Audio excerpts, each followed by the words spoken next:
What's up, YouTube? Today we're looking at some brass knuckles.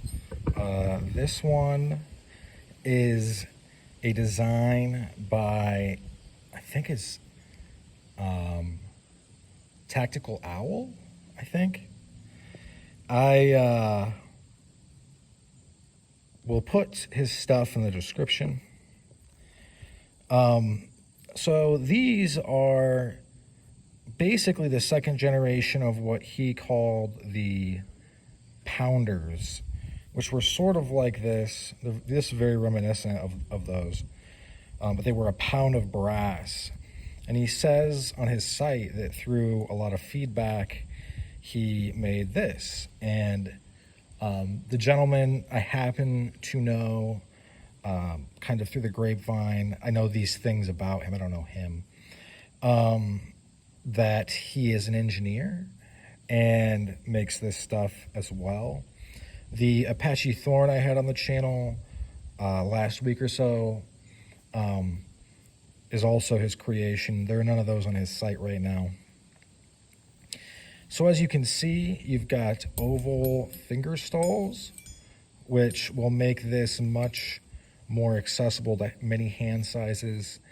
And it has, as you'll see in some knuckle designs, brass knuckle designs, these two are one big stall. This paddle portion has been cut out, and there are 1, 2, 3, 4 points. And as I've said in other knuckle reviews, this right here kind of doesn't need one because this curvature will allow the force to be concentrated, but this point will allow for hammer blows that are very devastating. This is called the Pokey Boi, I believe. And so far I like it. As you might notice in real life, these two fingers are in a way kind of attached, and that they one follows the other. They're not very strong, but they are needed. And I dig the single finger stall for them. This fits in the hand very well.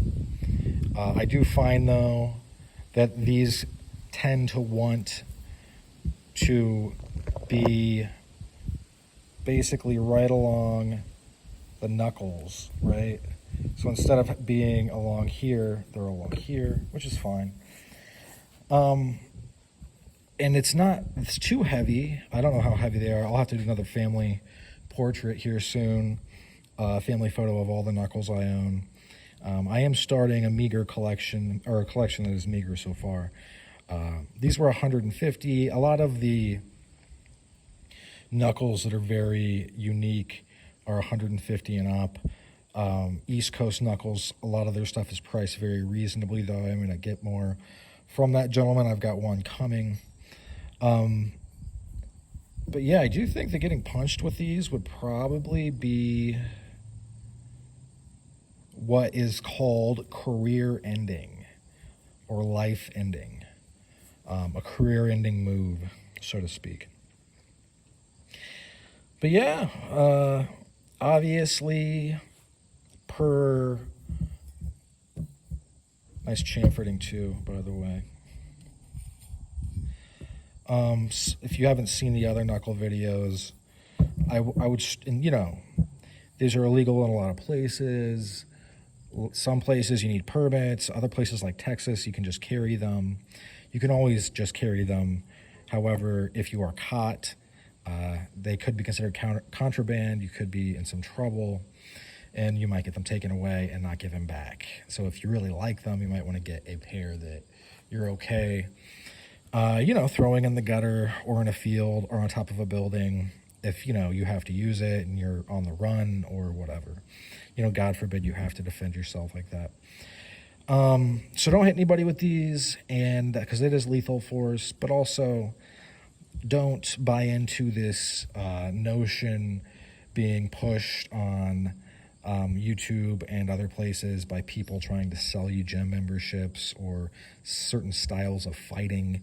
that says this wouldn't be, pretty effective. I mean, extremely effective. If I were to punch you with this, you would definitely be in a world of shit. There would be broken bones, maybe a broken orbital, maybe a broken cheekbone, maybe a cracked or fractured skull.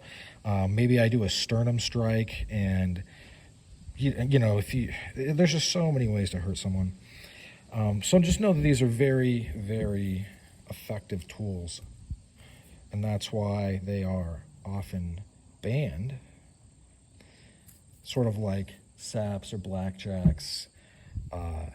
The law can sometimes look unfavorably. I always carry mace on me. I would suggest everyone carry mace.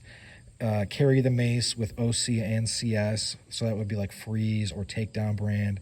So that way, if shit really does hit the fan, you can have the mace in your left hand and this or another instrument like a knife or a sap or a blackjack or a club of some sort in your right hand, or vice versa if you're left-handed. And then you have a chemical range deterrent. You also have the ability to render career-ending blows. So that's just my take on it. I'm a former Marine, 0331, who served in a combat role in Iraq. I did serve in the Triangle of Death, which history's kind of forgotten most of the Iraq stuff. It is what it is. We lost that campaign. But, and I'm also, or was, but I don't know if you lose the ranks, a second-degree black belt in Taekwondo. I competed nationally. I bounced for years. I've been shot at here and abroad. And I put the hurting on people many ways for many reasons. Not that that's cool, that's just life. So yeah, in any event, that's about all she wrote for this one. Thanks for sticking with me to the end. Hope you folks have a great rest of your day. Bye now.